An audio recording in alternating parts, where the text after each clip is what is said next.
Nakauli na sa ilang tagsa-tagsa ka probinsya ang pipila ka mga na-stranded sa Davao City. Kaganyang buntag ang nahatod mga taga Davao Occidental. Ano yan detalye?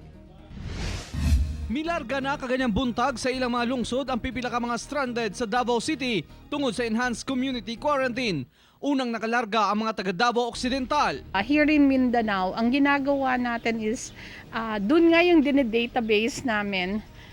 As soon as meron enough, kunwari mga 50 na residents, kino-contact na natin yung ibang region.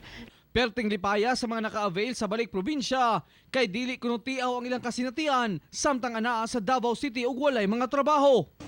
Malipay mi nakauli mo kay grabe pahit sa among gi kuan dito. Wala mi mangonsumo Asa rin mo nagtrabaho? sa kuan sa construction dito sa Buhangin. Pag-abot nila sa Davao Occidental, kuhaan na pod sila og test. Dayon i-quarantine sunod sa 14 ka adlaw. Hinoon, wala man kuno sila na problema, basta lang makauli sila sa ilang mga lugar.